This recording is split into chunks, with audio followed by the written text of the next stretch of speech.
और यहां से दो चार चीज बहुत ही महत्वपूर्ण है।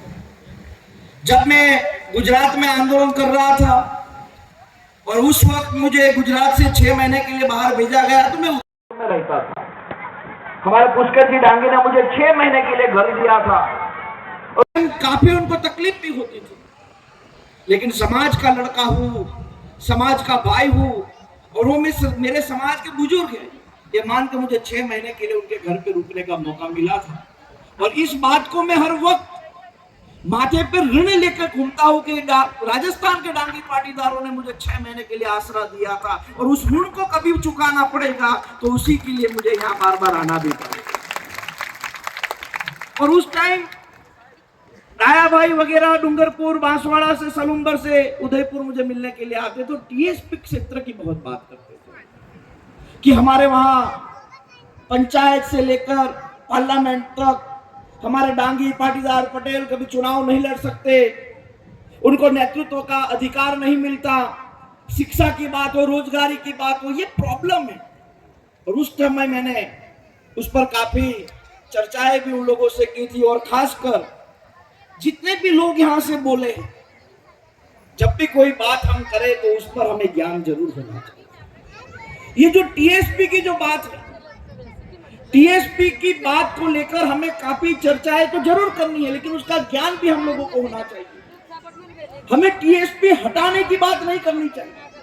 हमें टीएसपी में रोस्टर लागू कराने की बात करनी चाहिए, जिस पर हमें जोर जोर से बात करनी चाहिए। रोस्टर का मतलब क्या है कि हर साल 5 साल के बाद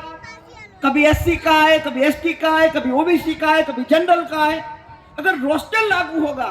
तो ओबीसी के नाते पाटीदार डांगी पटेल समाज को नेतृत्व करने का, प्रतिनिधित्व करने का अधिकार मिलेगा। और यह बात मैं इसलिए बोल रहा हूं कि जब हमने गुजरात में आंदोलन किया तो हमने उस पर ज्ञान नहीं था, हमने बड़ी आवाज पे सरकार से अलग अलग मांगे रखते थे, लेकिन जब पुस्तिका पढ़ने बैठे, जब बुक पढ़ने बैठे और तब जब उसके लिए हमने सरकार से बात की, सरकार से वार्तालाप की, तो आज मुझे आपको ये बताते हुए बड़ा खुशी होता है कि हमारे आंदोलन के कारण पूरे भारत में 10% ईबीसी लागू हुआ और आज पूरे देश के लोगों को 10% ईबीसी का साथियों लाभ मिलता है। गुजरात में बिन आरक्षित वर्गों के लिए निगम बना, क्योंकि गुजरात में पाटीदार समाज ओबीसी में नहीं आता, जनरल में आता है। गुजरात में पटेल समाज जनरल में आता है, ओबीसी में नहीं आता, क्योंकि ज्ञान के साथ अगर हम काम करेंगे तो हमें सफलता मिलेगी। और इसीलिए मैं यहां मंचस्थ, यहाँ की जो हमारी सरकार, आपकी जो सरकार है, उसके जो भी यहाँ नेता बैठा हो, उनसे भी मेरी ये गुजारिश है, और उसमें कोई पक्षपात नहीं,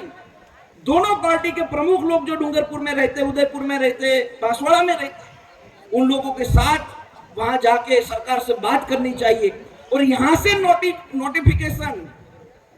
हमें केंद्र में भेजना चाहिए कि यहां पर हमारा रोस्टर लागू होना चाहिए। दूसरी एक बात बहुत अच्छी यहां से हुई कि हमें राज्य सरकार ओबीसी का दर्जा देती है, लेकिन केंद्र सरकार में हमें ओबीसी का दर्जा नहीं मिलता। यही बात हर स्टेट में कई बार होती है। गुजरात में भी हमारे जो अंजना पटेल है, वो गुजरात में ओबीसी में आते हैं, सेंट्रल में ओबीसी में नहीं आते, और उसके कारण कई बार ये चर्चाएं होती थी कि अगर हमें स्टेट की सरकारी नौकरियों का लाभ मिल जाता,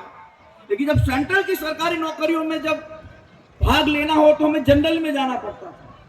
तो उसके लिए भी मेरी ये गुजारिश कि जैसे उदयलाल जी, आप सब लोगों ने मुख्यमंत्री जी से जाके बातचीत की कि यहाँ पर बोर्ड का गठन होना चाहिए, आयोग का गठन होना चाहिए, वो कोई हल्ला नहीं था। अब 10-15 लोग जाके बात की, हो गया। उसी प्रकार सेंट्रल में